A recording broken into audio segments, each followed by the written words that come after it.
In het derde hoofdstuk van de Ramcharitmanas, dat heet de Aranya-kand. Aranya betekent bos. En toen Ram werd verbannen voor 14 jaar door de moeder Kaikeyi en vader Dashrath. En hij was er heel blij mee dat hij werd verbannen. Want hij dacht, als ik straks koning word, dan heb ik ook een seva die ik kan doen. Maar het doel van zijn komst op aarde als een mens, zijn incarnatie, was niet om de troon op te volgen. Maar hij zegt heel mooi en een heel mooi verwoord aan zijn moeder.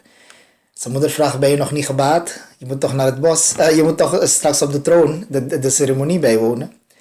Hij zegt, nee ma, Pita dien mohikanen raju. Mijn vader heeft mij de koning van het bos gemaakt. En ze schrikt haar naam en Ram die gaat. Hij wordt blij. Hij zegt, Munigan milan visheshavan sabahi bhaati hitamor. Ik ga naar het bos en wat maakt mij zo blij? Dat ik daar heel veel rishis en munis zal ontmoeten. Rishis en munis zijn dus de spiritueel verlichte zielen. En deze zielen, die verlichte zielen, bij hun, als je in hun ashram gaat, is het niets anders dan de sfeer van een ashram, de vibratie van een ashram. Je voelt je teruggetrokken van de buitenwereld. Je voelt je in een hele andere wereld weer. En in het bijzonder de zegens, de woorden vol, hoe noem je dat, inspiratie. Om tot naar jezelf te komen. Dus die spiritualiteit van die ashrams, dat maakte Ram heel blij. Want hij is in een ashram opgegroeid tijdens zijn school. Hij is in de ashram van Rishi Vishwamitra en Vashishta. In de ashram van Vashishta Muni. Daar heeft hij zijn scholing gedaan. Dus hij weet wat een gurukul is. En hoe prettig het in een gurukul is om seva te doen. Om onbaatzuchtig te handelen. Om lief te zijn naar anderen. Dus dat gaat hij nu meemaken. Maar niet alleen in één ashram, in één gurukul. Maar in verschillende gurukuls van verschillende gurus. Van toen de tijd. En de gurukuls waren allemaal in de bossen. Dus hij gaat. En Ram gaat naar het bos. Ze blijven, ze gaan hier en daar. En uiteindelijk kiezen ze om langs de rivier te blijven. Een heel mooie rivier, Godavari Tatpar, had je Panchavati. Panchavati was een plek waar je 5 heilige bomen had. Panchavati betekent 5 heilige bomen. De mango, de pieperboom, Ficus religiosa. Je hebt de bargat, Ficus bengalensis. Je hebt de zwarte jamun, ken je van Suriname? Die ene vrucht, zwart, zo trosjes. Jamun heet dat. Dat ook, jambupal. En mango. En dan heb je nog een paar van die bomen. En al deze heilige bomen, je had een klein bos van Panchavati, heette dat. Wat betekent een boom? Dus Panch betekent 5. 5 bomen, speciale bomen daar. En deze 5 bomen, Panchavati, daar hebben ze een kleine hutje gebouwd. En ze zaten een dagje heel rustig daar. En Ramji zat na zijn meditatie, was hij in een hele blije moed. Hij zit daar gewoon. En Sita was bezig in haar huishouding, in haar hutje. En Lakshman die zag een juiste moment. Van vandaag is mijn broer in een hele andere stemming. En hij benadert Ram en stelt de volgende vragen. Hij stelt 5 mooie vragen. En deze 5 belangrijke vragen die hij stelt, dat zijn eigenlijk de 5 meest belangrijke vragen van ieder mens, ongeacht zijn ras, taal, kleur, communiteit. Waarin hij gelooft, dat maakt niet uit, waarin hij, wat zijn geloof is en wat zijn overtuigingen zijn. Maar de 5 vragen van het leven van een mens, dat vraagt Lakshman aan Ram in de Ramayan. En hij vraagt, eerst hij zegt, Kahahu Gyaan. Vertel mij wat Gyaan is. Wat is kennis? Iedereen praat over kennis, we horen vaak over kennis. Maar wat is de ware kennis? Hoe ziet kennis eruit? Wat is ware Gyaan? Hoe herken ik de ware kennis? Dus hij vraagt, Kahahu Gyaan. Tweede is Vairaagy. Vairaagy betekent loslaten. Als je de ware kennis hebt, in het licht van ware kennis, gaat een mens loslaten. Totdat je niet weet dat alles vergankelijk is, dat alles een dagje is, morgen niet meer bij je is, ga je altijd hechten en klampen aan dingen. Je gaat vasthouden aan veel dingen. Aan familie, vrienden, banden, noem maar op. Maar het moment dat je weet dat je in je vorige levens ook aantal hebt losgelaten en je gaat verder in de ontwikkeling van jouw levensreis, ga je ook leren loslaten. Dus hij zegt, Prabhu, nu wil ik weten, wat is de ware manier en ware vorm van het loslaten? Vairaagy. Hij vraagt, Gyaan, eerste vraag. Tweede is Vairaagy, dus loslaten, onthechten. En derde is Maya. Maya, illusie.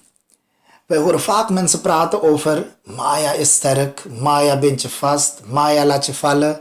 Illusie, je bent geïllusioneerd, je bent helemaal in de macht van onwetendheid. Maar wat is werkelijke Maya? Hoe ziet deze Maya eruit?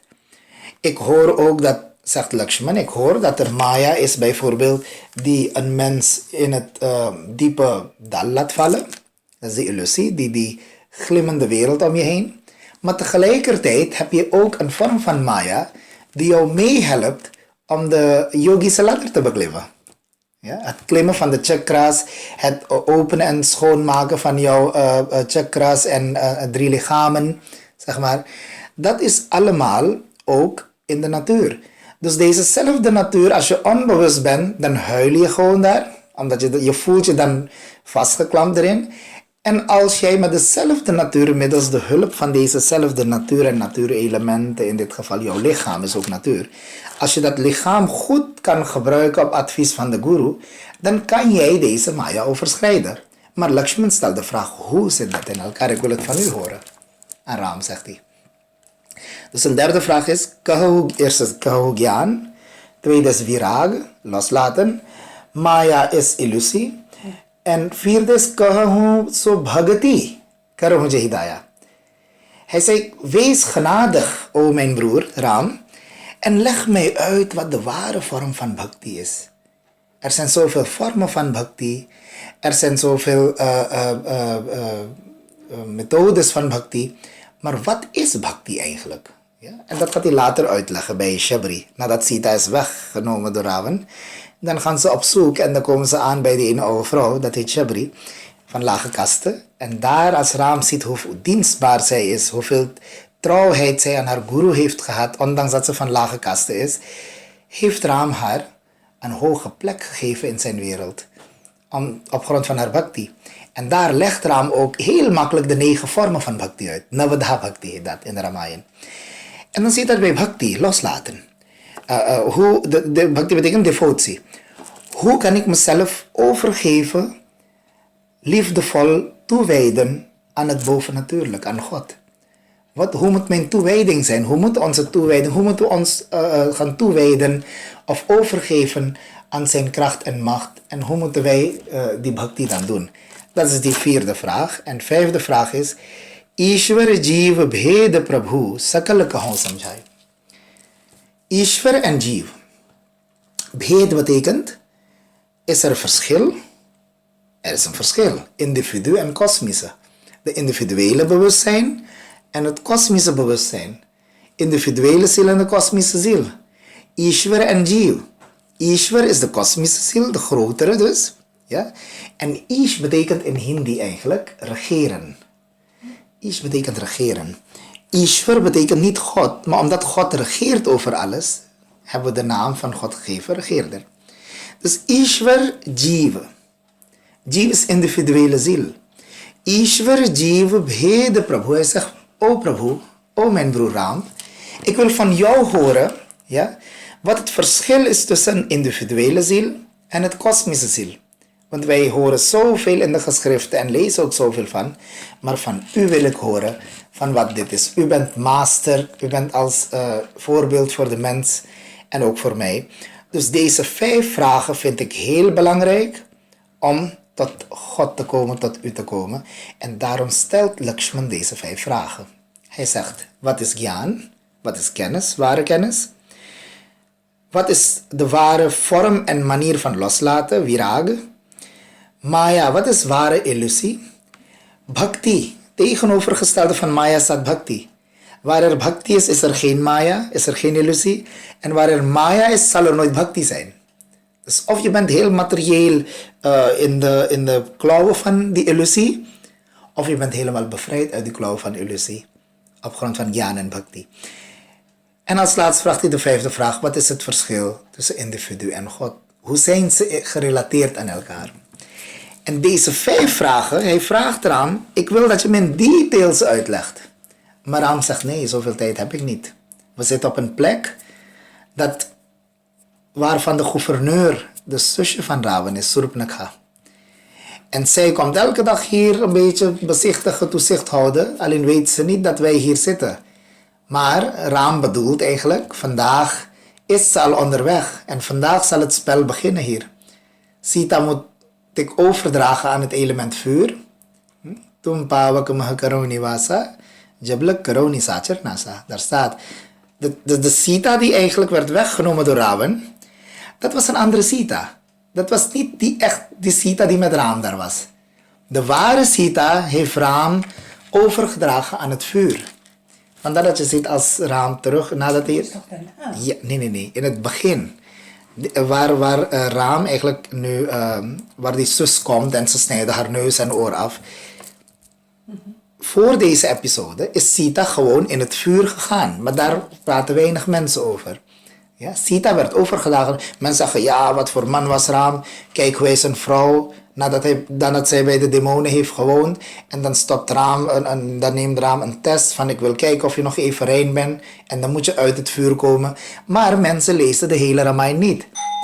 Elk gevolg heeft een oorzaak. En wat was die oorzaak daarbij? De oorzaak daarbij was dat Sita eerder in het vuur was geplaatst. Dus Ram wilde Sita, zijn ware Sita, terug uit het vuur hebben.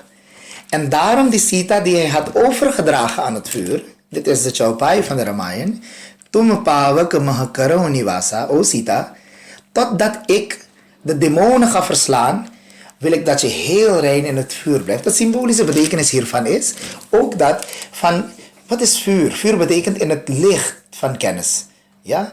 Je moet in het licht van kennis dit alles even verdragen. In het kennis van licht moet je alles kunnen verdragen en zien. Dat betekent het ook. Dus Sita werd eigenlijk uit het vuur weer teruggebracht. Met andere woorden, die Sita die de rol had van Sita, die ging even naar binnen. Terug in het vuur en de ware Sita kwam eruit. Dus dat was eigenlijk die boodschap daar. Nou, dus Ram zegt, Lakshman, ik ga jou niet in details kunnen uitleggen, want nu gaat het spel van ons beginnen. Waarom ik hier op aarde ben. En dat de aanleiding daarvan is, de zusje van Ravan gaat komen, ze gaat verliefd raken op ons. En jij gaat haar neus snijden, met andere woorden. En zij gaat terugklagen en Ravan zal dan komen wreken. En daar begint dan de ware oorlog van ons. Ja, mijn spel gaat daar beginnen waarvoor ik hier op aarde ben. Heel mooi verhaal van de Ramayan. Maar Ram zegt, ik zal je antwoord op geven. En hij geeft een hele mooie antwoord op. Het stuk daar heet in Aranyakant, dat is bij Doha 14, 15. Daar heb je dat. En dat is zo'n mooie episode van de Ramayan. Pure filosofie. In de film zie je meer het verhalende deel van de Ramayan, maar hier zie je dan de filosofie. Ram zit letterlijk de Vedanta, de yoga, de Sankhya daar uit te leggen aan Lakshman. En wat zegt hij? Lakshman vraagt, Kaha Gyaan. Vertel me wat Gyaan is. Ik wil weten wat Gyaan is. Ram zegt, nee. Ik zal niet met Gyaan beginnen. Maar om Gyaan te krijgen, moet je eerst voorbereiden. Moet je eerst weten, moet je eerst de theorie hebben van de realiteit waar jij nu in jezelf begeeft. En wat is dat? Maya. Wij begeven ons allemaal op aarde in Maya. Ja. We zijn gewoon in een wereld van Maya, zeg maar tussen de klauwen van Maya en het net van Maya. In het web van Maya. Ja? En Ram zegt, Mai arumore tore tai Maya, jehi basakin he jivanikaya. De gehele creatie, alle levende wezens, zijn gebonden en verbonden en ingegrepen door Mai arumore tore tai Maya. Door deze Maya. En wat is deze Maya? Hij zegt, Mai arumore, ik en mijn. Ik en mijn. Jou en zijn. Ego. Ik en mijn, als je ziet Marcelle, dit hele verhaal, alle rituelen, dat vind ik zo bijzonder. En Tulsidas zegt het keer op keer, Sakal Sokadayak Abhimana. Wat is Abhiman? Abhiman is ego, arrogant zijn. Dat valse ego van een mens, die geeft hem problemen. En wie het dan ook op aarde is, ongeacht ras, taal, kleur, geloof, etniciteit. Als je een probleem met iemand hebt, dan heeft dat te maken met je ego. En wat is ego in die Yoga-darshan? Asmita. Die panchakleshas, die 5 kleshas. Avidya, asmita, raga, dvesh, abhinivesh, panchaklesha. Onwetendheid, ego, afkeer, voorkeur en angst voor de dood of angst voor vernietiging. Het is niet per se dood, maar vernietiging. Iets kwijt willen raken. Iets waaraan je gehecht bent, dat je dat kwijtraakt. Iets wat je niet wil, dat die in de buurt komt, dan heb je ook angst. Dus die avidya, onwetendheid, creëerde een valse ego. Ik ben. Dat zegt Tulsidasi hier. Maya arumore toretay maya. Dat is die maya. Je denkt dat je bent, in feite ben je er niet. In feite ben je er niet. Je denkt dat een ik bestaat. In feite bestaat die ik niet. Hij lijkt te bestaan, maar in feite bestaat hij er niet. Het is gecreëerd. Het is een valse ego. En die valse ego, die ik, daar begint de hele wereld van me. Ik ben, dus dit is van mij. En dat mij creëert weer een zijn. En mij en zijn, dat heet dunia. Dunia betekent twee niyam, waar 2 wetten werken. Ja, dualiteit. En daar begint de hele wereld. Mijn dit, mijn vader, mijn bla bla bla, mijn bla bla. En dat is van jou. En daar begint de hele ruzie. Totdat alles van ons was, was er geen probleem. Maar totdat een tweede kwam, dan was het toe, mij. En dat toe, mij, ik, jij. Dat wordt hier beschreven als Maya. Het moment dat men indulgt in mijn en jou en ik. En dat is allemaal Maya, ego, arrogantie. Ja? En alle problemen beginnen met deze ego. No matter of het broer, zus is, vader, moeder is, kind, broer, vriend, vriendin is. Alles draait om ego. En toen ze dat zegt, sakale soke daika. Shock betekent stress, depressie. En als je goed analyseert, iemand die depressief is, dan heeft het echt te maken met zijn sterke ego. Die heeft zo'n sterke ego van, ik had dat verwacht en dat is niet, mijn verwachtingen zijn niet uitgekomen, dus ik beland in een dip. Ik had dat niet zo willen, want wat gaan mensen over me denken? En omdat mensen zo over me zullen denken, dan ga ik mijn gezicht nergens wijzen, dus ga ik mezelf in een kamer opsluiten en dan ben ik in een dip. Dus depressie is niets anders dan niet kunnen omgaan met die valse ego van je, die sterke valse ego. Ja, uiteindelijk is dat het. En die ego wordt niet met medicijnen behandeld. Weet je wat wij verbazen altijd? Ik ben in depressie, neem medicijnen. Wel, wat gaan die medicijnen met je ego doen? Medicijnen gaan je ego niet behandelen. Medicijnen gaan die symptomen van je depressie, hoe je lichaam reageert, dat gaan ze een beetje kunnen kanaliseren. Maar verder, de oorzaak is niet die symptomen. De oorzaak ligt ergens anders, in je psyche. Dat is jouw ego. En daarom zegt de Bhagavad Gita op 2 plekken ook, ma sucha. Ma sucha betekent, don't think, think not. Weet je, ga niet stressen. Waarom? De kennis van de Gita leert jou omgaan met de ego. Dus Ram legt aan Lakshman. Weet je wat Lakshman? Mij arumore toretay maya. Ik, jij, mijn zijn. Dat is Maya. Maya betekent ook eigenlijk, Mang betekent in Sanskriet meten. Meten. Ja betekent datgene. Datgene dat onmeetbaar was, is nu omgezet in meetbaar. Bijvoorbeeld een wereld. Die was onmeetbaar, is omgezet in een meetbare wereld. Hij was onmeetbare ego. Vonkje van het grote vuur. Die is nu omgezet tot een kleine individu. Die zich denkt een familie te zijn, vrienden te zijn, dit te zijn, dat te zijn van mensen. Ja? Dus Maya betekent eigenlijk illusie. Maya betekent, en illusie betekent, het oneindige is nu begrensd. Het oneindige, ongelimiteerde is nu gelimiteerd. En in die limitatie denken wij dat dit mijn wereld is zo. En dat denken is sterk beïnvloed door de buitenwereld die een denkwijze heeft. Begrijp je? Wat je vaak zegt is moeilijk om aan te passen. Het is werkelijk moeilijk. In Nederland denkt iedereen anders. Denkt Nederlands. En jij als een spirituele verlichte denkt van, hoe moet ik me nou hierbij gaan aanpassen? Wel, dan moet je je gaan aanpassen. Niet ten koste van je ware zelf benadelen. Dus deze theorie moet je daarin kunnen toepassen. De gemeenschap verwacht dit van je. Het zijn verwachtingen allemaal. Allemaal verwachtingen.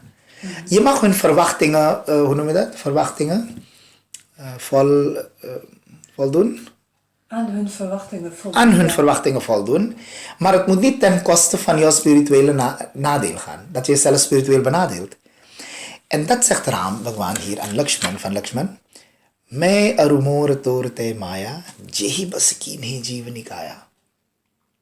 En zegt hij, tehikar bheda sunautum so.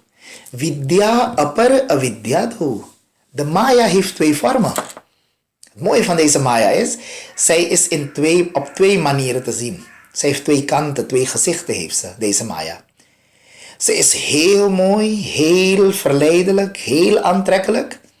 Ze kan jou vreselijk alles laten vergeten. En hij zegt, ek rachai jagaguna basajake, Prabhu prerita nahi nij baltake. De ene maya, dat is moeder natuur. De prakriti. De primordial nature. Dat is die maya. Dat is die mooie maya. Wat doet ze? Ek rachai jagaguna basajake. Zij creëert de wereld op grond van de gunas. Welke gunas? Satoguna, rajoguna en tamoguna. Deze zijn de 3 bouwstoffen die zij gebruikt om uit deze 3 zoveel verscheidenheid te creëren. Ik rachai jag. En wat creëert ze? Ze creëert jag. Jag betekent jagat. Gachati iti jagat. Een buitenwereld creëert ze. Een materiële wereld die je buiten ziet. Ik rachai jag gunavasajake. Met de gunas creëert ze dat. En heeft ze haar eigen kracht om te creëren? Nee. Prabhu prerit. Nahi nijbaltake. Zij heeft haar eigen kracht niet. Zij is sterk geïnspireerd door de kracht van Bhagwan. Bhagwan inspireert de natuur. De bewustzijn inspireert de natuur. Bewustzijn geeft stroom aan de natuur. Of anders gezegd, vaderbewustzijn geeft stroom aan elektriciteit aan moeder natuur. En dan creëert moeder natuur deze verscheidenheid in de natuur. Die 8.400.000 levensvormen, volgens Hindoeïsme. Chaurasi lakh yoni. En dit wordt dan zo gecreëerd. Wie doet dat alles? Moeder natuur. En diezelfde moeder, in de vorm van Prakriti Maya noemen we dat. Prakriti Maya. En hoe is die Prakriti? Heb ik eerder ook vaak uitgelegd van in Yogdarshan staat. Prakasha kriya sthiti shilam bhutendriyatmakam bhogapavargartham drishyam. Prakash is licht. Kriya is beweging. Sthiti is stabiliteit. Licht, beweging en stabiliteit. Dit zijn de 3 dingen. Van prakash werd die pra genomen, licht, satogun. Kriya werd die kri genomen, rajogun. Sthiti werd de ti genomen, tamogun. Prakash, kriya, sthiti. Deze 3 prakriti zijn prakriti geworden. Dus wat is moeder natuur? Is niets anders dan satogun, rajogun en tamoguna. Deze 3 gunas hebben zoveel verscheidenheid kunnen creëren. En hij zegt, prakriti maya. Prakash is licht. Betekent intellect. Inspirator van het intellect. Kriya is mind. De mind laat jou bewegen. En sthiti is lichaam. Lichaam heeft niets. Hij droomt in de avond. Hij beweegt in de avond. Maar fysiek ligt hij gewoon op bed. Dus tamoguna creëert het lichaam. Rajoguna creëert de mind. En satoguna creëert het intellect van de mens. Intellect, mind en body is the creation of the 3 gunas. Satogun, rajogun en tamogun, volgens Yogdarshan. En hij zegt, deze 3 hebben dan ook zijn eigen godinnen. De moeder natuur heeft dan 3 vormen.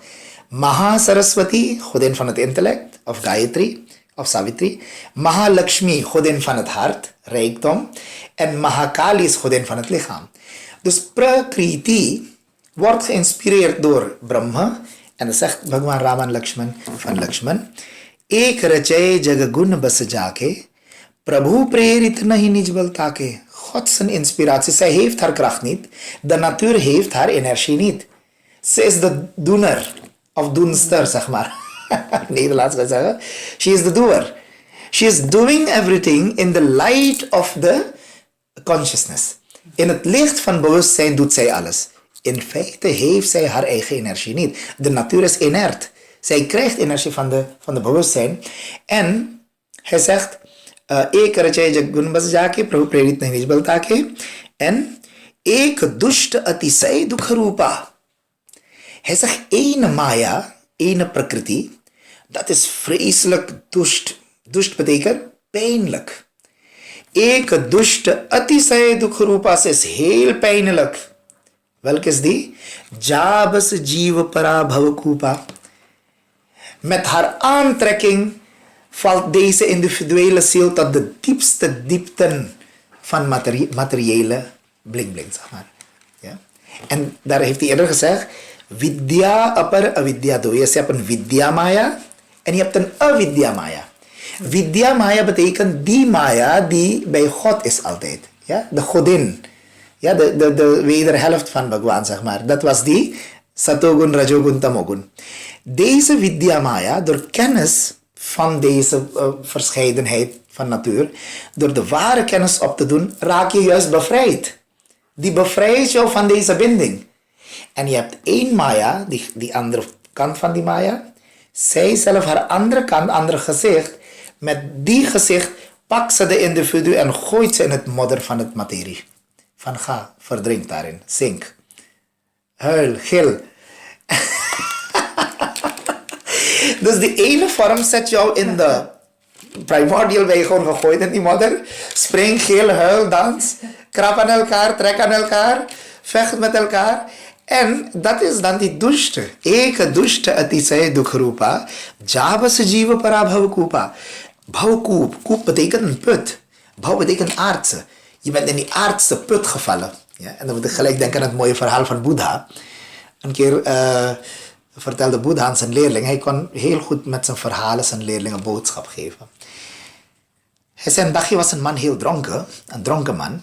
En hij liep gewoon op straat, was half dronken. En hij zag een put niet voor zich. En toen is hij gestruikeld over een steen. En hij viel in het putje. En toen hij in die put viel, was er drijfzand. Modder en drijfzand. En die man begon te bewegen. En de meer hij bewoog, ging hij meer zakken naar beneden in die drijfzand. En op den duur realiseerde hij dronken, in zijn dronken staat, dat hij nu dood gaat. Dus, ik denk 50% van zijn dronkenheid was weg. En hij gilde, help, help, help. En uit die put kwam er een echo naar buiten. En iemand anders die daar net langs ging ook, die hoorde een geluid uit de put. En hij keek, hij zegt, oh, een man is daar aan het verdrinken in het drijfzand. Hij kijkt rond, het was 's avonds. 's avonds is de tijd van wanneer men schommels wint in de bomen. Hij zag heel veel touwtjes, schommels gebonden aan de bomen. Hij gaat, hij trekt een touw los. En hij gooit hem naar die man toe. Hij gooit die touw naar die man in de put. En hij zegt, pak aan deze touw en ik trek je eruit. Uit deze modder, uit die drijfzand waar jij nu continu nog dieper in gaat. En die dronken man zegt, nee. Ik ga je pas aan die touw vasthouden. Als jij me een antwoord op mijn 4 vragen geeft. Ik heb 4 vragen. En die leerlingen van Boeddha zei, wat een dom man. Hij ligt daar te verdrinken. En in plaats van die touw pakt en naar buiten komt en weer filosofeert. Dan zegt hij, nee, ik heb 4 vragen. Boeddha zegt, ja, luister door naar het verhaal. Hij zei, die man die boven stond met die touw, die hem was komen redden, hij zei, pak aan de touw, ik trek. Hij zei, nee, ik ga niet pakken. Geef me eerst antwoord op mijn eerste vraag. Wat is mijn eerste vraag? Wie heeft deze put gegraven? Die man zei, oh idioot, dronkaard. Ik ben ook wandelaar als jij hier. Ik weet wie de put heeft gegraven. Kom naar buiten en dan gaan we even onderzoeken wie die put heeft gegraven. En nu ging hij steeds dieper zakken. Nu was het modder tot zijn nek. Hij zei, de tweede vraag stel. Snel vraag. Snel moet je deze vraag stellen, anders ga je verdrinken. Hij zei, wanneer is deze put gegraven? En derde vraag zegt hij, hoe is er modder in deze put gekomen? Hoe kwam er drijfzand in deze put? En nu was het tot zijn kin. En hij zei, de vierde vraag is, hoe ben ik in deze put gevallen? En hij is verdronken. Hij heeft niet aan die touw kunnen vasthouden. En de leerlingen van Boeddha zeiden, wat een domme man was hij. Boeddha zei, die domme man is niemand anders dan aardse mensen, materiële mensen. Die op den duur in hun leven alles gaat goed. Ze zijn dronken, super dronken in hun ego. Ze zijn vreselijk dronken in hun ego en weten niet, ze zien mensen niet, hoe noem je dat? Ze zweven als het ware in die dronkenheid van hun arrogantie, van hun arrogant zijn. En dan vallen ze een dagje in de put, in de diepe put van ellende. Dat vol zit met drijfzand. En ze voelen gewoon dat ze inzakken, neerzakken naar beneden in die ellende. Maar dan nog geven ze niet toe. Op den duur hebben ze geen andere uitweg dan even gillen van help, help, help. En wie komt hun helpen uit deze diepe drijfzand? Van al die negatieve kwaliteiten van het leven? Een guru. Iemand die niet in die zand Iemand die niet in die drijfzand is. Iemand die buiten op het droogland is. Ja? Droog heeft altijd te maken met Gyaan. Kennis, zeggen ze, is droog. Het is vuur. Kennis, vuur van kennis. Iemand die op het droogland is. Iemand die in het natte water steeds, natheid betekent genieten, genot van het leven. Met water. Iemand die daar steeds dieper inzakt. In zijn eigen genot van de wereldse verlangens. Die gilt, help, ik wil eruit. Maar kijk hoe sterk de ego is. De guru gooit jou een touw. Wat is die touw? Dat is die mantra die hij je geeft. Hij zegt, pak mijn mantra. Dan krijg je vanzelf alleen die mantra te pakken. Doe de mantra. En dan krijg je antwoord op je eigen vragen. Je krijgt zelf antwoord op deze 4 vragen. En wat waren die 4 vragen? Wie is die dronken man, die wereldse mens, die materiële mens? Hij zegt aan een spiritueel iemand, ik ga pas jouw mantra doen als je me 4 antwoorden geeft. Welke zijn die antwoorden? Wanneer is deze put gegraven? Met andere woorden, wie heeft de wereld gemaakt? Dat is de eerste vraag. Tweede vraag is, wanneer is deze wereld gemaakt? Wanneer was die put gegraven? Vierde vraag is, hoe komt er pijn en leed in deze wereld? En vierde vraag die hij stelt is, hoe ben ik hierin gevallen? Hoe ben ik in pijn beland? Hij wil eerst antwoorden op die vragen en dan gaat hij aan die touw pakken van de guru. Die niet in die drijfzand is, die niet in die modder is. Hij staat op het schone droge veld boven. En zo'n iemand die verdrinkt weer en wordt wedergeboren met diezelfde vragen en blijft maar keer op keer geboren worden. Boeddha zegt, dit is eigenlijk wat Prakriti doet. Wat doet Prakriti Maya? Prakriti Maya bevrijdt jou van die drijfzand. Zij zorgt ervoor dat je leven guru krijgt. Zij zorgt ervoor, moeder natuur, dat je in leven een spirituele iemand krijgt die jou zal begeleiden op het pad van verlichting. En wat doet die andere Maya? Die staat altijd daar, die heeft jou van babyjaren al in de Maya gedaan, in Maya gezet, in die put gegooid. Jij bent al in die put. Het moment dat je op aarde geboren wordt, sansara dukkhamalem, zegt de Gita, dan ben je in een oceaan van ellende geboren. En wat mooi in het Nederlands, ze noemen dit ook gemeenschap. Toch? Gemeen. Dus gemeen betekent niet alleen samenschap, maar gemeen betekent ook heel gemeen. En het klopt. Je mag zoveel goeds doen in de gemeenschap, maar je gaat altijd van mensen horen, oh, in een goede werk gaan ze ook altijd negatieve dingen kunnen weghalen. Niet kijken naar het goedheid ervan, maar meer naar de negativiteit. Dus die gemeenschap betekent, je bent, het moment dat je als mens geboren wordt op aarde, ben je in een gemeenschap. Je gaat met gemene mensen te maken hebben. Je gaat met gemeenheid om je heen te maken hebben. Maar hoe ga jij om met die gemene mensen? En dat ga je alleen kunnen leren in spiritualiteit. En daarvoor moet je dan satsang doen. Als iemand denkt, ik roep een pandit thuis en ik ga alleen maar puja's doen en rituelen doen. Rituelen gaan jou niet leren hoe je moet omgaan met die gemene mensen om je heen.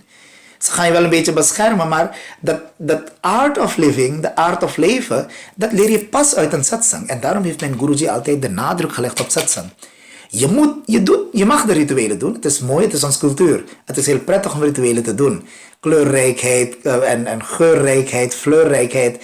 Maar daarnaast is het belangrijk de satsang. En in de Ramayan heb je mooie episodes als deze bijvoorbeeld. En daar legt hij uit, hij zegt, er zijn 2 vormen van Maya. Ene Maya die gooit jou in het ditch van ellende. Dat doet ze. En die tweede Maya, dat is die vrouw van Raghuveer, die trekt jou eruit. En hoe trekt hij jou eruit? Om van Maya los te raken, legt er hem uit. Dat is de enige manier om van Maya los te komen. Dat is prapanna. Prapanna betekent overgave. Jezelf overgeven aan Hari. Aan Sri Hari, aan Bhagwan. Totdat je zelf niet overgeeft aan zijn kracht, dan mag je zelf gaan doen. Weet je gaat zelf moeite doen, yoga doen, dit doen, dat doen. De Bhakti Marga zegt, er zijn 2 kinderen van God. Eentje is die oude zoon. Die oudere zoon is Gyani Bhakt. Gyani betekent, hij doet alles met Gyaan. Hij wil alles zelf doen. En dan zegt die vader, oké, doe maar. Hij heeft God in gedachten, maar hij wil alles zelf doen. Dat is ook een methode. En die jongste zoon die zegt, ik kan niets doen. Ik ben die kleine baby van je. Ik hou gewoon jouw voeten vast. Dan weet ik dat ik beschermd ben. En dat voeten vasthouden van Bhagwan middels Bhakti, dat heet dan die Bhakti Marga. Dus Gyaan Marga is die oudste zoon. Bhakti Marga is die jongere zoontje. Heel mooi beschreven in de Uttarakhand, in de 7e hoofdstuk van de Ramayan. Ja, dat je met emotie, je bent niet geleerd, je bent niet kennisvol. Dus je zegt, Ik geef me over aan Bhagwan. Prapannarti. Weet je? Ik geef mijn, dat noemen ze prapannamarga. Prapatti marga. Prapatti betekent overgeven aan God. En andere marga is Gyaan marga. Gyaan pantha kripaan ke dhara. Bharat khagesu hoy ne bara. Kagbushundi zegt aan Garuda, die ene vogel zegt aan die andere vogel. Hij zegt, de pad van kennis, het is mooi en het is ook heel duidelijk, maar het is die scherpe kant van die mes. Gyana panta kripanike dhara. Het is die scherpe kant van die zwaard. Je kan erop lopen, maar als je niet oppast, duurt het niet lang dat je weer valt naar beneden. Want Gyaan marga brengt arrogantie met zich mee. Je kan heel geleerd zijn, je ziet zoveel mensen heel geleerd. Ze kennen de geschriften, ze kennen de boeken en al. En kennis is mooi. Maar arrogant zijn over kennis die je hebt, dat is zeer gevaarlijk. Want dat laat jou weer terugvallen in jou. Ja, het hele grote Gyani is Garuda bijvoorbeeld. Garuda. Hij is de vogel, hij is de rijdier van Vishnu. Garur. En kijk, Garur, die dag en nacht, ja, de Garuda houding in yoga, Garuda asan. Dag en nacht is Garuda bij Vishnu. Vishnu betekent Narayan. Nar betekent kennis in Sanskriet. Ayan betekent huis. De God Narayan betekent pure kennis. Embodiment of knowledge. Dat is Vishnu. Narayan. Hij ligt op het slangenbed. Ja, dat is die intellect van ons. En Garuda, die vogel die Vishnu vooral brengt. In de boeken, in ons heilige boeken staat, als Vishnu op Garuda zijn rug zit en ze beginnen een reis ergens, als Garuda met zijn vleugels zwaait, dan komt er geen geluid, maar dan komen er Veda mantras eruit. Zo moet je beschrijven in Vishnu Puran. Als hij wappert met zijn vleugels, dan komen er Veda mantras. Uit zijn vleugels komen Veda mantras, maar zelfs hij was in de war of Ram God is of niet. Hij zegt, als ik die slang niet zou bijten, zouden ze beiden overlijden daar. Dus hij komt naar Kagbushundi en hij zegt Kagbushundi. En dan zegt Kagbushundi, zie je, jij bent een Gyani, maar kijk hoe jij ook van jouw Gyaan bent gevallen. Je hebt niet kunnen herkennen dat Vishnu geïncarneerd is in de vorm van Ram. En jij hebt er twijfels over gehad. En als je Bhakti doet, dan zorgt God ervoor dat je twijfels wordt weggenomen. Dus dit wordt daar uitgelegd. Hij zegt om bevrijd te raken van Maya, dan dien je Bhakti te doen. 7e hoofdstuk begint. Maya saktamana partha. Als je jezelf, je mind niet hecht aan de wereld, maar hecht jezelf aan mij, aan het bovennatuurlijke bewustzijn. Je bent nu gehecht aan materie. Keer je om, wordt Gajmukh, niet Gajmukh, maar Jagmukh. Je was eerst Jagmukh. Jagmukh betekent naar de buitenwereld toe. En als je die Jag omkeert, dan wordt het Gaj. En Gaj betekent olifant. Dus Ganesha, totdat hij niet die olifantenhoofd niet had, herkende hij zijn vaderbewustzijn niet. Het moment dat hij die olifantenkop kreeg, was hij geen Jagmukh meer, was hij Gajmukh geworden. En die Gajmukh heeft hem zo ver gebracht om automatisch zijn vader te herkennen.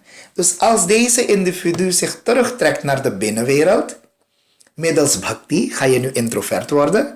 In Maya ben je extrovert, kijk je alleen naar de buitenwereld. Je herkent de buitenwereld. Als je jezelf naar binnen richt, dan herken je je ware zelf. En dan ga je automatisch loslaten, automatisch kennis hebben. En dan zegt hij verder, wat is Gyaan? In 1 regel zegt hij. Gyaan man jaha ekau nahi, dekh brahma saman jagamahi. Hij zegt, wat is ware kennis, Lakshman? Iedereen praat, ik ben wiskundige, ik ben professor, ik ben 3-maal doctorandus, ik ben 4-maal dit, ik ben dat. Maar wat is de ware kennis? En Ram zegt aan Lakshman, de ware kennis is Gyaan man jaha ekau nahi. Waar je geen drup van maan hebt. Maan betekent jezelf meten. Maan betekent je meet je. Bijvoorbeeld, ik ben professor. Heb ik een maatlint gepraat van het professor zijn. Ik ben een rijk man. Heb je jezelf gemeten met rijkdom. Je meet je nu met rijkdom. Je bent je nu zelf aan het eiken en hoe noem je dat? Aan het overwegen en wegen met rijkdom. Ik ben heel mooi. Je bent je aan het overwegen nu met je uiterlijke huidskleur en noem dat. Dat is onbegrensd nu begrenzen. Dat is maan. Maar maan betekent ook dan ego, arrogant zijn. Je hebt een arrogantie van jouw mooiheid. Ik ben mooi. Arrogantie van je rijkdom. Ik ben rijk. Arrogantie van je kinderen. Ik ben vader van die professor, dokter en ingenieur. Maan. Gyaan. Wat is ware Gyaan, zegt hij? De ware kennis is waar de mens zich nooit meet met een maatlint van materie. Ja? Want Hanuman bijvoorbeeld, hij is helemaal niet arrogant. Hanuman betekent, en dat is mooi in Hindoeïsme, wij bidden Hanuman in onze Guru Parampara, ook van jou ook natuurlijk, je bent indirect verbonden aan Guru Vairaagy ook. Dus in Guruji's Parampara hebben we Hanuman. Wat betekent Hanuman? Kijk naar Hanuman. En ga niet onderzoeken of je een aap was, of mens was, of beer was, of een koala was, of wat dan ook. Nee, Hanuman is Hanuman. En wat betekent Hanuman? Han betekent in Sanskriet vernietigen. Opmaken. Maan betekent je maten, je maatlint. Hoe noem je dat? Arrogant zijn, egoïstisch zijn, valse ego over iets materieels. Jouw ego verbonden aan een materiële iets, mensen of voorwerpen, dat is maan. En Ram zegt Lakshman, wat is maan? Gyaan maan jaha ekonai. Wat is waar Gyaan? Waar geen maan is. Kijk naar Hanuman. Hanuman heeft helemaal geen maan in zich. Hij zegt nooit, ik ben de zoon van de wind. Hij zegt nooit, kijk naar mijn power. Hij zegt nooit, kijk naar mijn capaciteiten. En als hij ooit dit heeft gezegd, dan gebruikt hij altijd, nadat hij dit alles heeft gezegd, zegt hij, dit alles heb ik omdat ik Ram in mijn leven heb. Dus die credit geeft hij iedere keer aan Ram, niet op zichzelf. En dat is dat Hanuman betekent iemand die zijn maan heeft vernietigd. Maan ka hanan kardina. Het opmaken van jouw maan. Dus als je geen maan hebt, dan heb je automatisch geen sammaan en apmaan. Er zijn twee woorden. Apmaan betekent belediging. Sammaan betekent ophemeling. Ja? Je krijgt zoveel respect, sammaan van iemand. Je wordt opgehemeld op het podium. En je wordt beledigd, apmaan. Dus Hanuman zegt, of je nou mijn staart brandt, of je mijn staart afsnijdt, of je me helemaal in brand steekt, I damn care about it. Want ik ben Ram zijn werk aan het doen. Ik heb geen maan. En als je me zou hemelen en prijzen, dan mag je dat doen. Want de kracht die ik heb ik niet van mij, heb ik van Ram. Hij is mijn inspiratie. Dus alles schuift hij op naar Ram, naar zijn Prabhu, naar God. En daarom is Hanuman de grootste ideaal voor ieder mens als het gaat om omgaan met je ego. Ja? En daarom doen we de Hanuman Chalisa elke dinsdag. Het is een heel bijzondere paard. En als je de Hanuman Chalisa doet, dan word je als Hanuman. En als je een Hanuman wordt, dan moet deze wereld, die gemeenschap daarbuiten, als hij je uitscheldt of als hij je ophemelt, moet dat jou niet gaan opblazen en inkrimpen als een ballon. Want je bent Hanuman-aanbidder. Een Hanuman-aanbidder mag geen arrogantie in zich hebben. Mag geen valse ego in zich hebben. Gyaan maan jaha eko nahi. En wat zegt hij verder? Wat is echte Gyaan waar er geen maan is? Wat is echte Gyaan? Hij zegt, dekh brahma saman jagamahi. Degene die brahma saman betekent, degene die God in ieder iets begint te zien. Dat is de ware Gyaan. Ware kennis is het zien van God in alles. Dekh brahma saman jagamahi. Niet hoog en laag. Vaak hoor in Hindoeïsme mensen, ik ben Brahman, ik ben hoog, jij bent een Shudra, ik ga eerst eten, jij mag van de honger sterven. Nee, dat zijn juist die onwetende Brahmanen, die zijn lager dan een Shudra, denk ik. Waarom? Want de Bhagavad Gita en Ramayan zegt, wat is ware kennis? Gyaan maan jaha ekonai. Ten eerste moet je geen maan hebben, dat ik een Brahman ben of dat ik wat ben. Je bent gewoon devoot van God. En je bent niets anders dan daar. En dekh brahma saman jagamahi. Je moet alles gelijk kunnen zien. Samaan betekent, in gelijke mate moet je dat kunnen. En daarom draagt een Brahman wit. Je zult zien dat pandits, nu maken pandits mode een beetje. Beginnen ze ook allemaal petjes en hoedjes te binden in hun hoofd. Ja, als ze op de troon zitten. Allemaal mode voice van tegenwoordig, zeg maar. Ik noem ze mode popjes een beetje. Maar eigenlijk moet een Brahman zo simpel mogelijk zijn. De teken van kennis is simplicity. Ja, vandaar je ziet God Shiva. Lord Shiva wordt de God van kennis genoemd. Vishnu is de God van instandhouding. Hij moet rijkdommen hebben, daarom is hij van top tot teen beladen met sieraden en goud en noem maar op. Kijk maar naar Krishna en Ram, die zijn ook de instandhouders. Die zijn als koning op aarde gekomen om mensen te dienen. Kijk maar naar Durga, zij is de oerenergie met haar 8 handen, de 8voudige manifestatie van natuur. Met de oerenergie, de meest krachtige dier, dat is de tijger, dat is een rijdier. En Shiva bijvoorbeeld, Shiva dat is de god van kennis, Gyaan ki Devta. En hoe is hij? In de Ramayan staat, Parvati zegt aan Shiva, O Shiva, Tum Tribhuvan Guru Ved Bakhana. Jij bent Tribhuvan Guru. De nederwereld, aardse mensen en de wereld van de mensen van de hemelse wereld. Ze komen allemaal bij u om de final advies te nemen als ze iets moeten doen. Dus u bent de guru van de hele drie wereld. Met andere woorden, je bent rijk aan kennis. Daarom komen ze advies bij vragen. En Shiva is God van kennis. En wat zie je bij hem? Iemand die kennis heeft, ware kennis heeft. Hij is het meest simpele. Ja? Hij gebruikt geen dure parfum. Hij gebruikt gewoon geen sieraden. Slangen en schorpioenen hangen aan zijn oren. Slangen aan zijn nek. Enkele aan zijn haar. Enkele die slang zorgt ervoor dat het als een riem aan zijn heup is. Dat zijn kleding niet losvalt.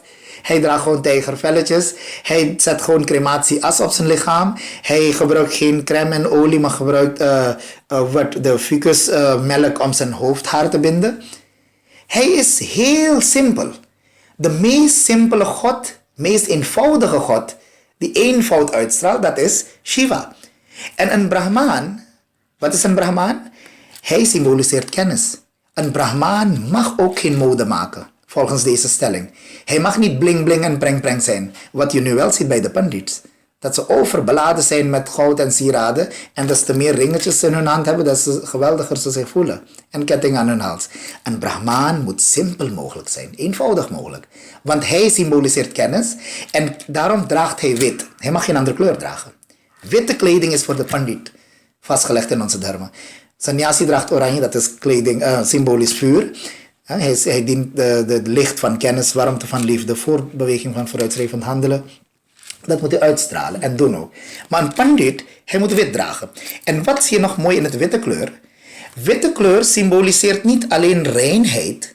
Wit betekent dus rein. Rein qua gedachte, rein in karakter, rein in denken en handelen. De witte kleur symboliseert ook gelijkheid. Als je alle kleuren in bepaalde mate, in dezelfde mate gaat mixen, dan krijg je uiteindelijk een witte kleur. Bij tekenles hebben we dat gehad. Ja, Satogun. Zo zie je bijvoorbeeld Edison. Hoe hebben ze licht gemaakt? Licht, als je goed licht, als je licht door water laat komen, dan zie je de 7 kleuren van de regenboog. Maar kijk hoe bijzonder dat is verdeeld. Die licht, hoe noem je dat, stralen. Dat je 7 kleuren hebt, maar je ziet die 7 kleuren niet. Je ziet eigenlijk niets, je ziet gewoon licht. Als ook deze licht niet goed was verdeeld, dan zou je gewoon die 7 kleuren erin zien. En dat is dan die gelijke verdeling. Wit betekent gelijkheid. Wit betekent reinheid. En de Bhagavad Gita, hoofdstuk 2, zegt Bhagwan ook: Nirdosham hi samam brahma tasmaad brahmani testita. Nirdosh betekent? Dosh betekent, hoe noem je dat? Dosh is negativiteit. Ja, negativiteit. Kenmerken, toch? Nee, ja, dosh is eigenlijk vuil, onrein, onzuiver. Dosh. Nirdosh betekent zuiver. Onbevlekt. Ja? Onbevlekt. Nirdosham hi samam brahma. Wat is Brahma? De allerhoogste bewustzijn. Dat is onbevlekt. En samam betekent hij is even in alles. Net als je in huis, 1 kamer heeft 50 watt licht, andere heeft 2000 watt licht, fel licht uit de halogeen, dan ga je niet zeggen van hier is de stroom groter in voltage. Hij is even. Wie bepaalde zijn intensiteit van het licht? Dat bepaalde die gloeilamp. Ja? Dus de chitta bepaalt bij een mens waar er meer licht naar buiten komt. Bij een yogi is die chitta nog reiner. Er is veel schoongemaakt, dus het licht kan mooi van tussen de wanden weer naar buiten schijnen. En degene die weinig hebben schoongemaakt door puja, paard, sadhana, bhakti, daar ligt er veel roet nog in de binnenwanden van ons intellect. Vandaar dat het levenslicht niet optimaal naar buiten kan uitstralen. Dus Gita zegt nirdosham. Hi samam. Brahma. Wat is de Brahma? De allerhoogste bewustzijn, God. Hij is onbevlekt en hij is sam. Iedereen is in zijn ogen gelijk. Niemand is hoog en laag, groot en klein. Tasmaat brahmanite sthita. En een Brahmaan dient deze 2 kwaliteiten te hebben. Hij mag niemand als laag en hoog zien. Wat wel het praktische geval wel is. In India zie je dat. Een Brahmaan denkt dat ik altijd hoog ben in kasten. En zo draagt hij het over aan de buitenwereld, dat ik dat ben. En nirdosham is samam. En gelijkheid. Hij moet iedereen gelijk behandelen. Behandel een ander nooit naar hoe jij jezelf niet behandeld wilt hebben. En dan hebben we een hele mooie citaat in de Bhagavatam van Maharishi Vedvyas. Hij zegt van, er wordt aan hem de vraag gesteld. Kun je in 1 lijn zeggen wat dharma is? Er zijn zoveel definities van dharma. Maar wat is dharma? Hij zegt, atmanah pratikulani paresham na samacharit.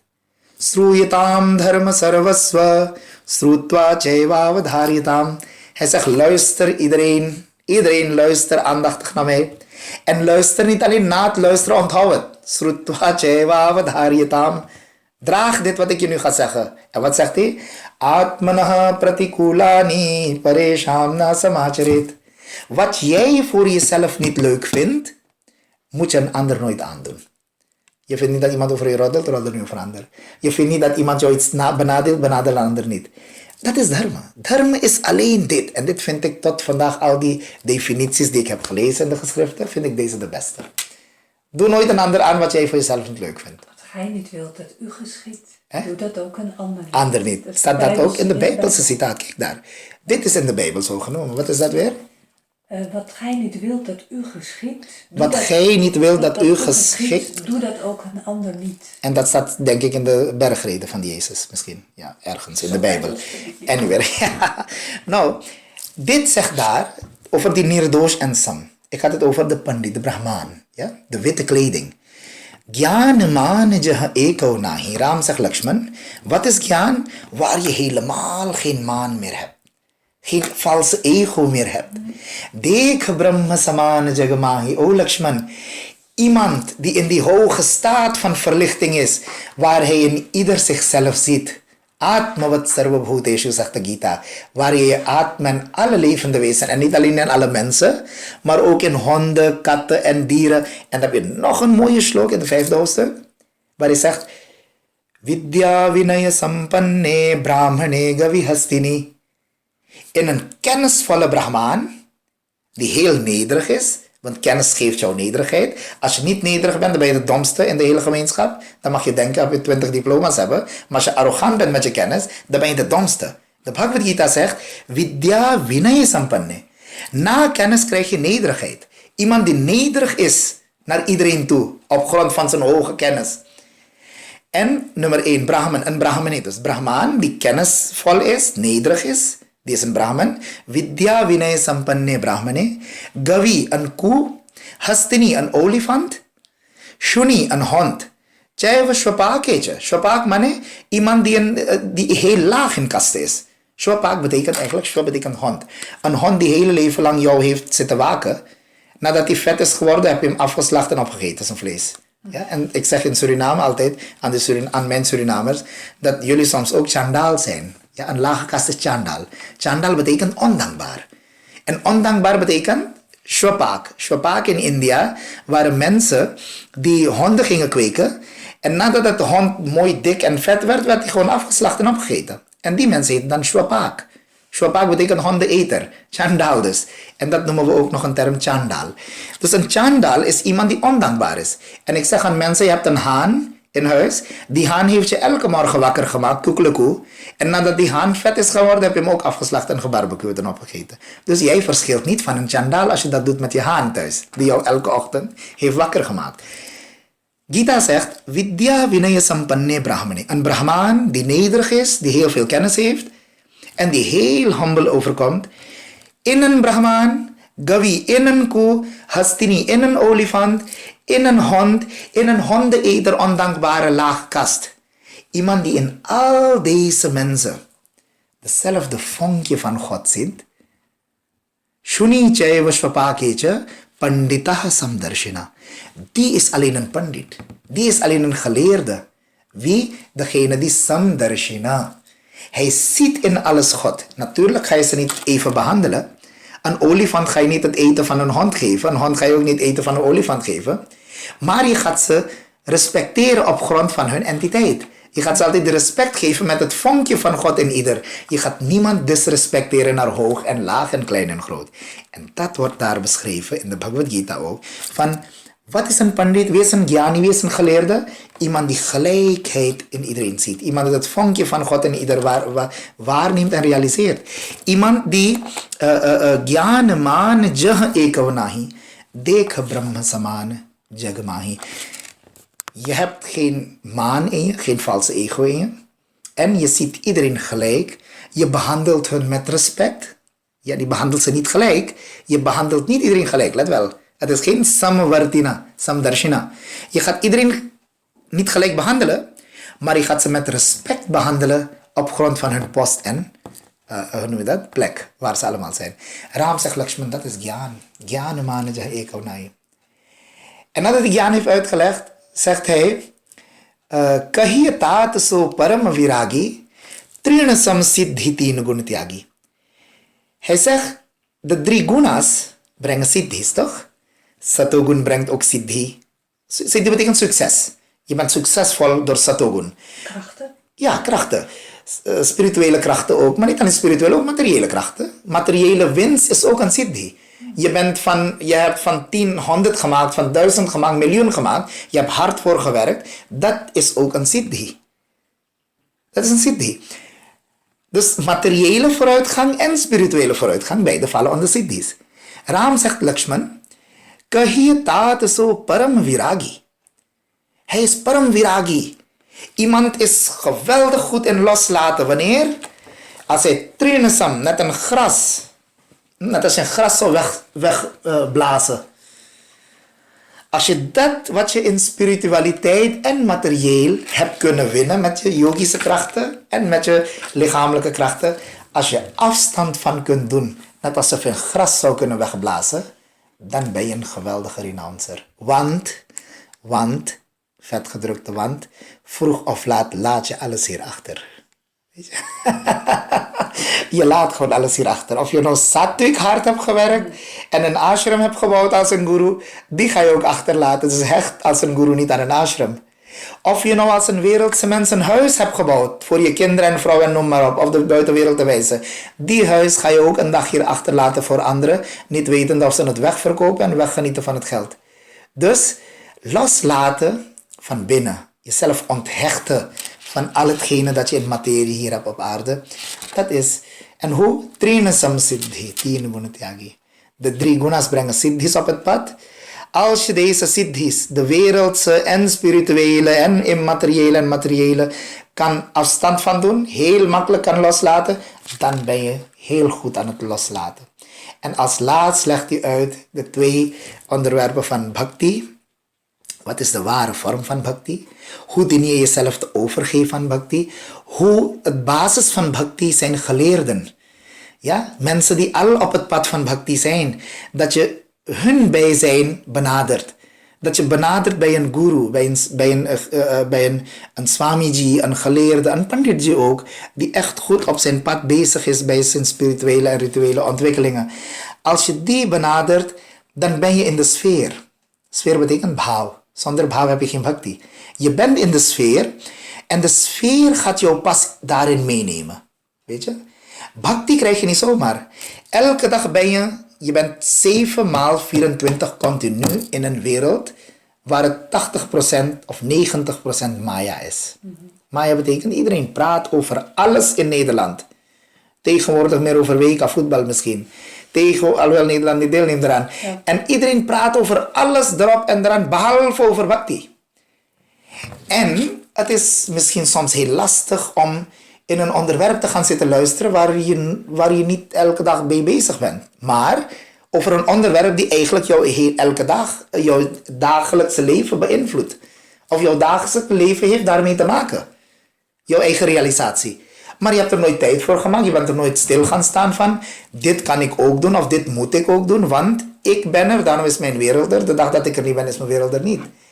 En dan legt Ram daaruit hoe je deze bhakti moet beginnen. Ja? Met vipracharan seva. Vipracharan seva betekent, mensen vertalen vipra als brahman, maar het is niet alleen brahman. Vipra betekent geleerden.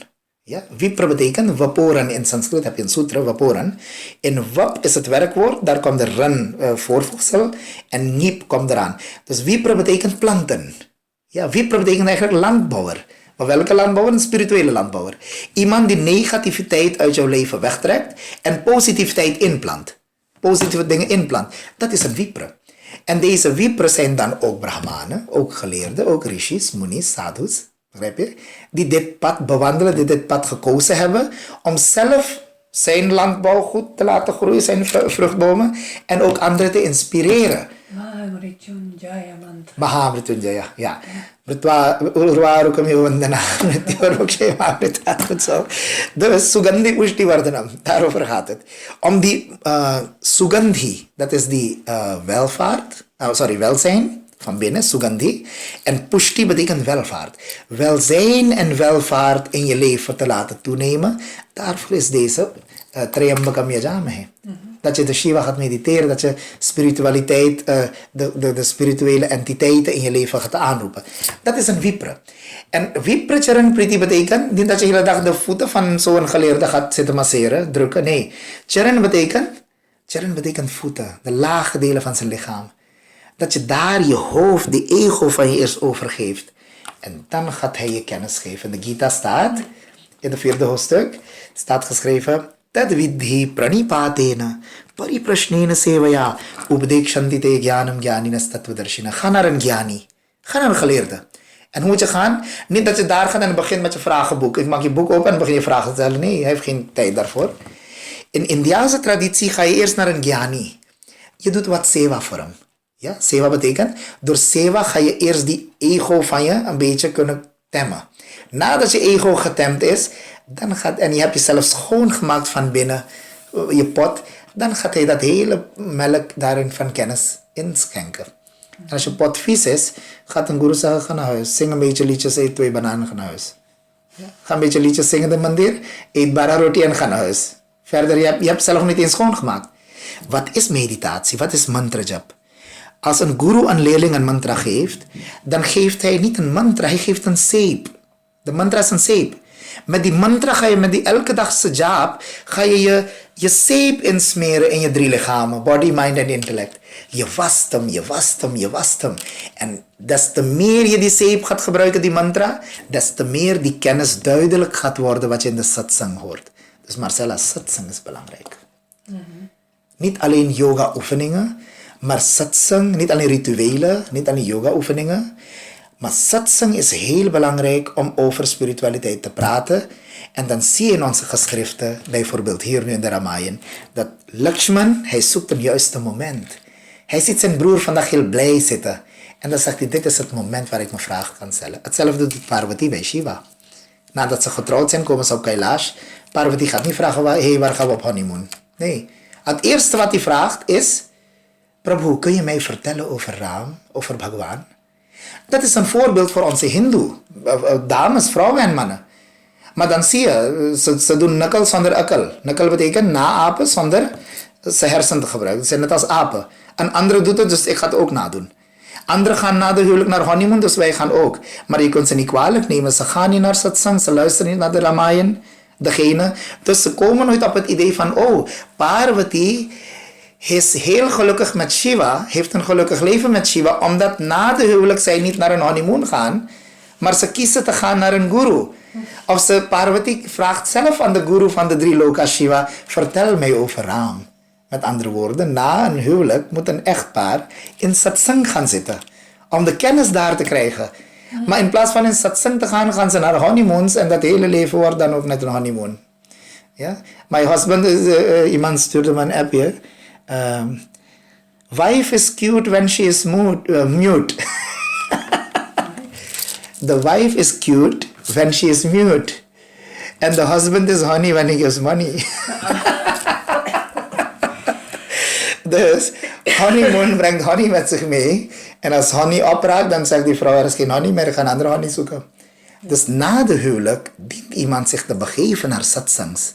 Dat gaat jouw gezinsleven stabiliseren. Dat is een stabiele gezin van Shiva en Parvati.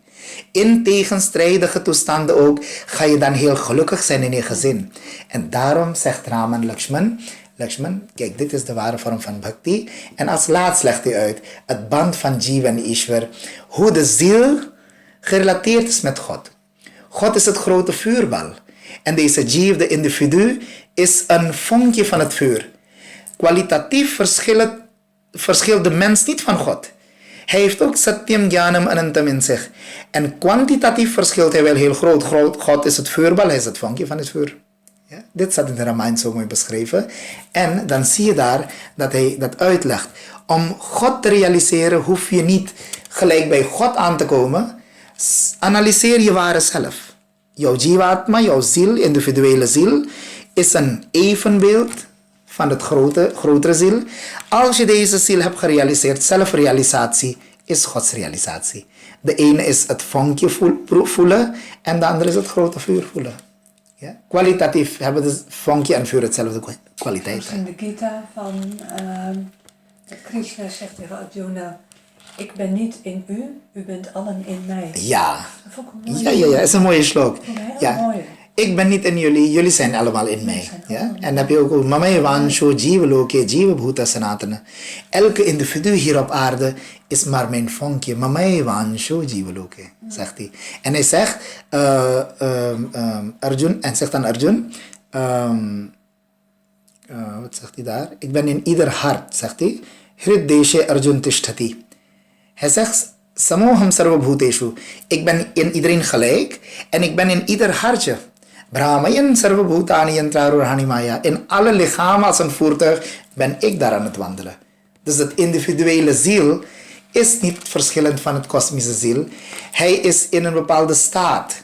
Ja, is hij dan zo? Bijvoorbeeld, hij zegt als je kijkt met het bril van individu en kosmos, dan ben jij het vonkje, ik ben het grote vuurbal.